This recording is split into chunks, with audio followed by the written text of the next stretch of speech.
Nos encontramos en el Ministerio de Inclusión Económica y Social para conversar en los siguientes minutos con la ministra Doris Solís.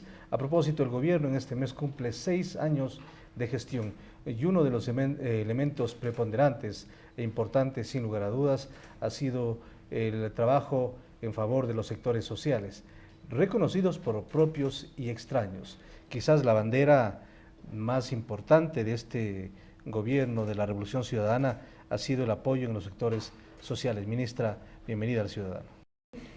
Estos 6 años es la suma de revoluciones muy importantes que están transformando el país y que están, como fue nuestro lema hace 6 años, devolviéndonos la patria, permitiendo que todos los ecuatorianos construyamos el país para todos, superar esas enormes brechas de injusticia y inequidad. Como usted bien lo ha dicho, la política social en ello es clave. Creo que, hemos hecho un esfuerzo importantísimo en universalizar la educación básica. Este es un objetivo del milenio, hay que señalar también, este tema es muy importante. ¿Se ha cumplido entonces el objetivo que ya del se milenio? Cumple antes del 2015, que son estos grandes acuerdos internacionales, y así en otras áreas. Hay equidad de género en el acceso a educación, en la educación superior estamos superando el 62%, estos claves para fortalecer las capacidades y oportunidades de los ecuatorianos.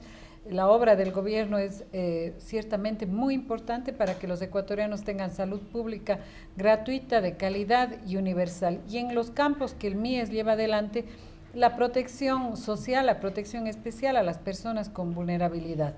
Nosotros somos el ministerio que entregamos las pensiones no contributivas y los bonos que han sido replanteados por nuestro gobierno y también ampliados en su cobertura para los adultos mayores, para las personas con discapacidad, que antes de nuestro gobierno, hay que recalcarlo, Marco Antonio, eran los olvidados de los olvidados. No eran atendidos de ninguna manera. Estamos hablando de 1.905.000 personas que reciben transferencias no contributivas, que se incrementaron ahora a $50 desde el 1 de enero del año 2013.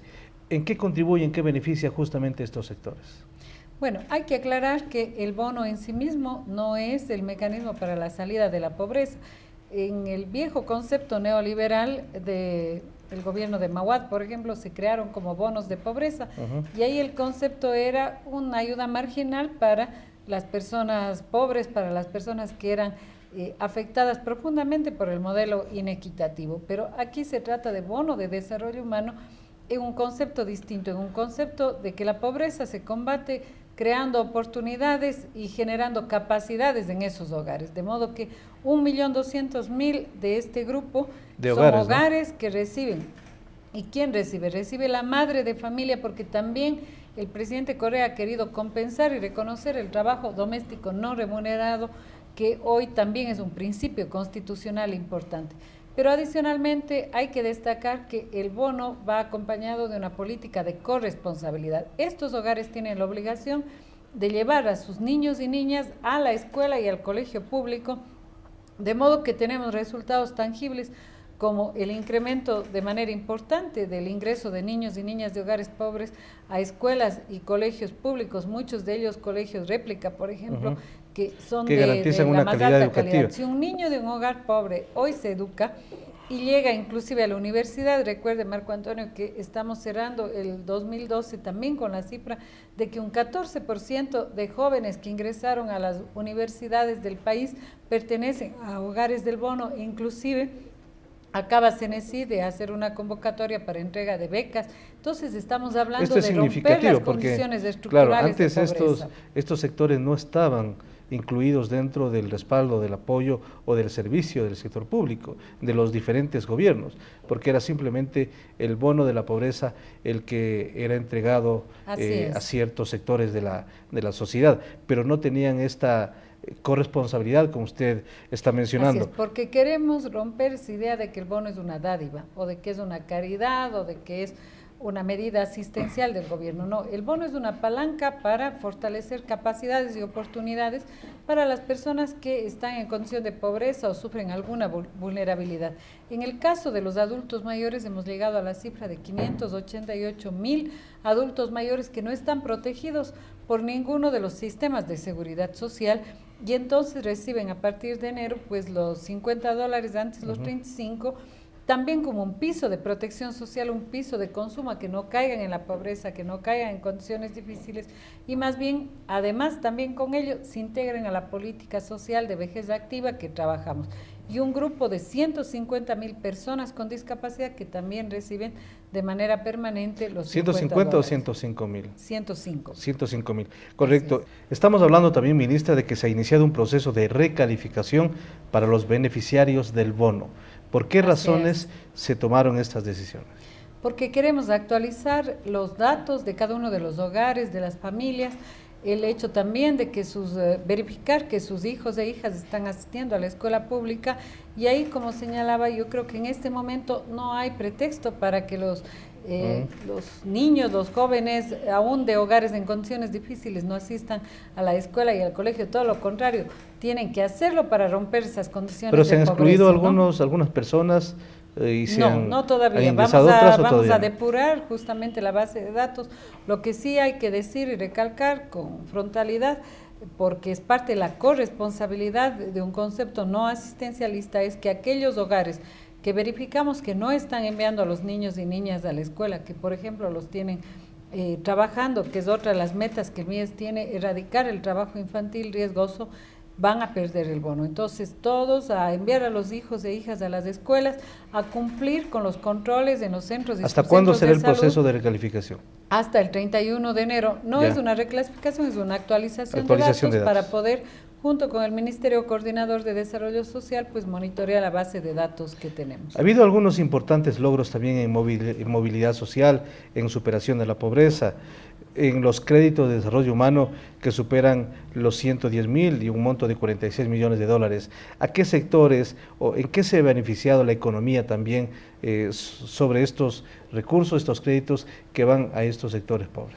Permítame destacar que el Ecuador está reconocido por la CEPAL como uno de los países, el segundo país concretamente que más ha reducido la pobreza en este periodo. En los 6 años hemos bajado ya a un dígito de 16.9 a 9% la pobreza extrema, es decir, de aquellos hogares que viven con menos de $1 al día. Y en cuanto a la pobreza en general, también hemos bajado del 37% al 24%. Esto es reconocido a nivel internacional porque es una reducción de la pobreza construyendo condiciones de equidad, ¿no? Es decir, generando oportunidades. Ya hemos hablado el acceso a educación, a salud, y usted toca un tema muy importante, a la economía y en particular a la economía popular y solidaria. Estamos atacando desde varios frentes de manera integral las condiciones de pobreza. Deben conocer los amigos televidentes que la pobreza se mide de 3 formas: por carencia de necesidades básicas, es decir, necesidades básicas insatisfechas que se llama, es decir, no tener una vivienda, no tener acceso a agua potable, a alcantarillado, a saneamiento, a salud, a educación.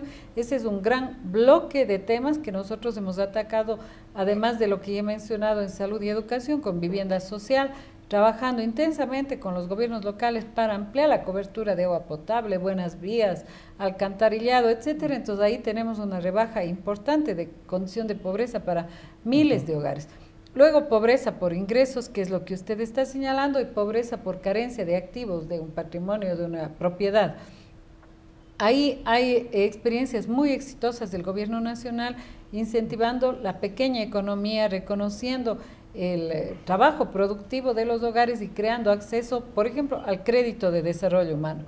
Habría que preguntarnos cuándo antes del gobierno de la Revolución Ciudadana un pobre fue sujeto de crédito. ¿Cuántos créditos se han entregado? Se han entregado durante los 6 años más de 1 millón de créditos a personas pobres que pidieron el bono anticipado. Los segmentos son personas pobres. Así es. Yo estoy hablando simplemente del acceso al crédito de desarrollo humano.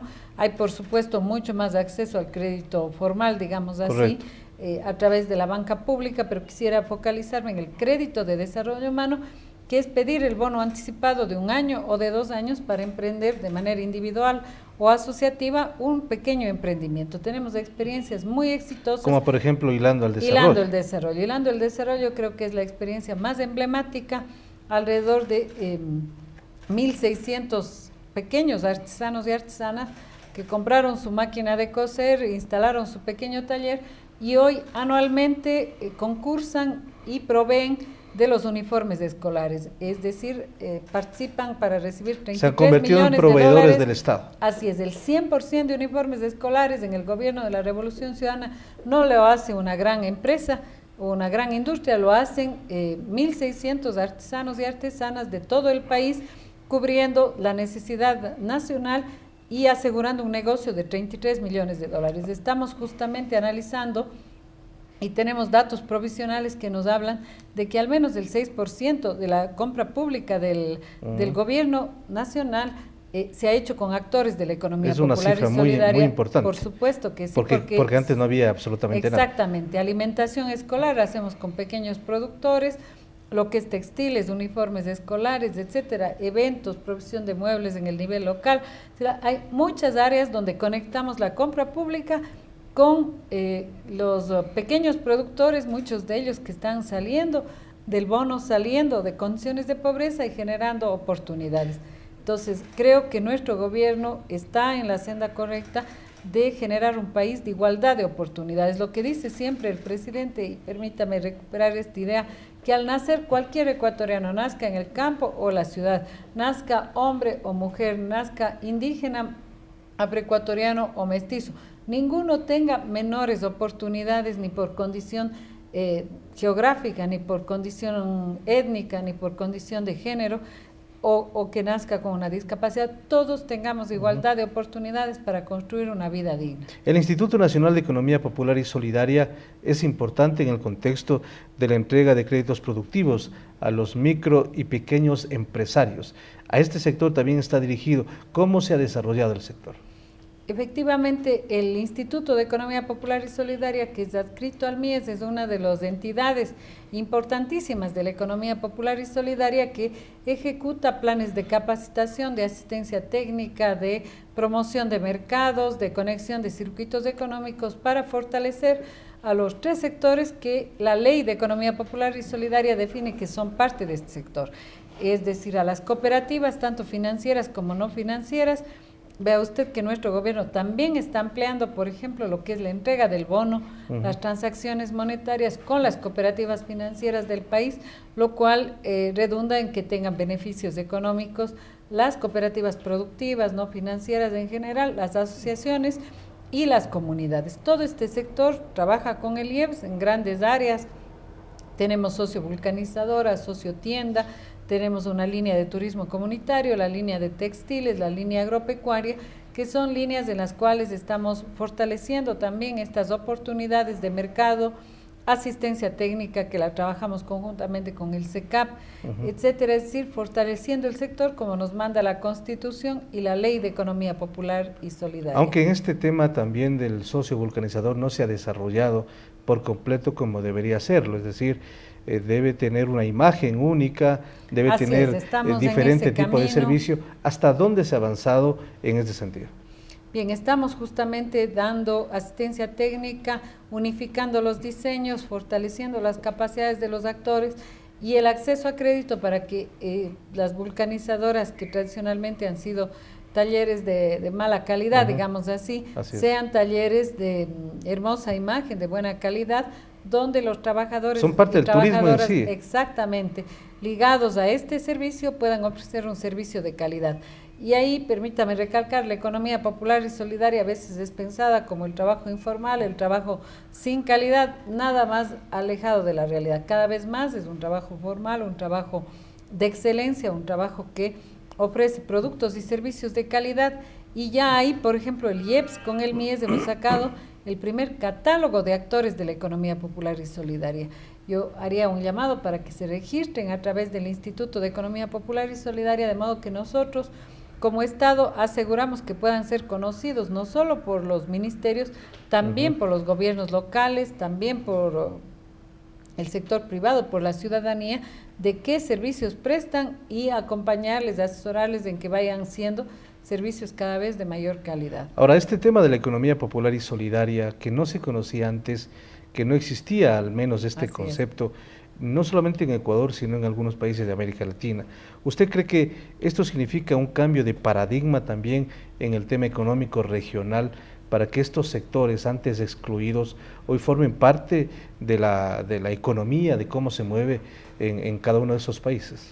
Por supuesto que sí, yo creo que es un gran cambio en términos de concebir los actores económicos en nuestros países y cómo se construye una economía más democrática, otra economía justamente que es la de los actores de la economía popular y solidaria. El sector cooperativo, por ejemplo, es un sector muy potente en nuestros países que sin embargo no tenía una ley actualizada. Hoy la ley de economía popular y solidaria en el Ecuador lo reconoce, pero podría decir, por ejemplo, en Argentina, en Brasil, en Venezuela, existen ministerios específicos de atención a este sector o a lo que llaman economía social, ¿no?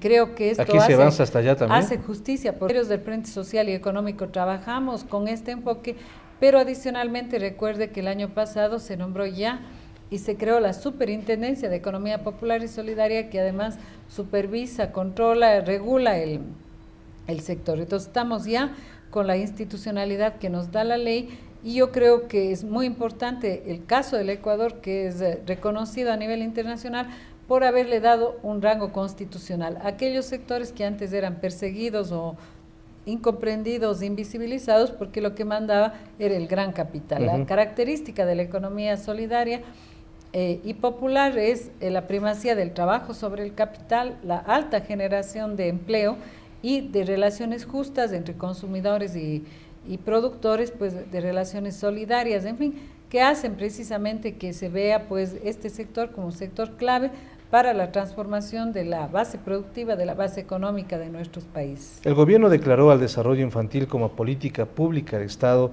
universal y obligatorio. ¿Cuánto se ha avanzado en esto? Bueno, esa es la gran noticia del 2012, nos tiene muy contentos, muy comprometidos a todo el equipo del MIES, también a los gobiernos locales con los cuales trabajamos, y se trata, uno, de poder asegurar hasta el año 2016 1000 centros infantiles del buen vivir, 1000 construcciones de primera calidad estandarizadas para atender a 60, 80 o 100 niños enfocados en los sectores que tienen que superar las condiciones de pobreza, en las áreas que más lo necesitan. Además, la segunda característica es que son atendidos 100% por parvularias, por profesionales, por educadoras, y de que van a recibir ahí nuestros niños de 0 a 3 años el mayor estímulo posible para su desarrollo integral. Habíamos ya hecho una inversión muy fuerte en educación básica, en educación superior, pero nos faltaba este tramo.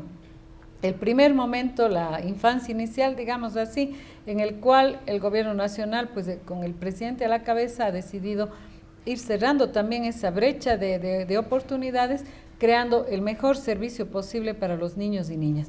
Se complementa, porque no todos los niños van a estos centros infantiles, van aproximadamente un 40% de los niños del país, con el programa Creciendo con Nuestros Hijos, que a través de miles de promotores, el MIES, pues que ahora ha absorbido la estructura del INFA, presta directamente en la familia, y son visitas semanales para la capacitación a la madre, al padre de familia, a la familia en su responsabilidad. No olvidemos, Marco Antonio, que la Constitución señala que 3 actores somos los responsables del desarrollo infantil integral: la familia en primer lugar, el Estado y por supuesto la sociedad, la comunidad. Entonces, todos tenemos que caminar en esa dirección y hemos arrancado con la construcción en este año de los 250 primeros centros infantiles en las comunidades, en los cantones que más lo necesitan. Finalmente, ministra, los retos para el año 2013, este año tan importante y clave para el país, en donde se elige a un nuevo presidente o se reelige al actual presidente y en donde tendrá muchísimas tareas, porque se ha avanzado bastante, pero entiendo yo, falta mucho todavía. Así es, la revolución social continúa con el trabajo del MIES, de los ministerios que hacemos parte del Frente Social, y en el caso del MIES, lo que ya he señalado, meter el acelerador en el tema de desarrollo infantil integral. Tenemos también una política integral para adolescentes y jóvenes, para adultos mayores. Nosotros vamos a fortalecer también la misión Manuel Espejo y el programa del vicepresidente Lenín Moreno en términos de discapacidad, junto con esta secretaría que se ha acordado ya por parte de nuestros mandatarios en crear, ¿no? la Secretaría Manuel Espejo, pero el MIES trabaja todo lo que es inclusión de las personas con discapacidad, inclusión social y económica, y luego tenemos que profundizar en el tema de que el bono sea una palanca para el desarrollo, crédito de desarrollo humano, oportunidades de inclusión económica y fortalecimiento de la economía popular y solidaria son los grandes retos del MIES. De la mano de modernizar este ministerio, hemos dado un paso muy importante con el decreto del presidente de fusionar 3 instituciones, el MIES, el INFA y el PPS, en un solo gran ministerio de inclusión económica y social. Pero además del fortalecimiento del MIES con esta fusión, todo nuestro trabajo se va a organizar, igual que educación y salud, por zonas, distritos y circuitos, de modo que una madre, un padre de familia, un hogar ecuatoriano hoy va a tener territorializado la escuela, el centro de salud, el centro infantil, el gerontológico y toda la política social. Esto es una ganancia muy importante en términos de eficiencia de nuestros ministerios. Y finalmente decir pues que el MIES quiere dar un salto grande hacia la excelencia, hacia ofrecerle a los ciudadanos el mejor servicio de calidad. Por lo tanto, nos hemos planteado como reto interno el sacar el ISO de calidad para el MIES en el presente año. Muy bien, gracias ministra por atender al ciudadano. Hemos conversado con la ministra de Inclusión Económica y Social, Doris Solís. Hemos pasado revistas sobre el trabajo que desarrolla este ministerio en favor de los sectores sociales, las proyecciones para el año 2013 y por supuesto esta evaluación del trabajo realizado. Hacemos una pausa, regresamos enseguida con más información.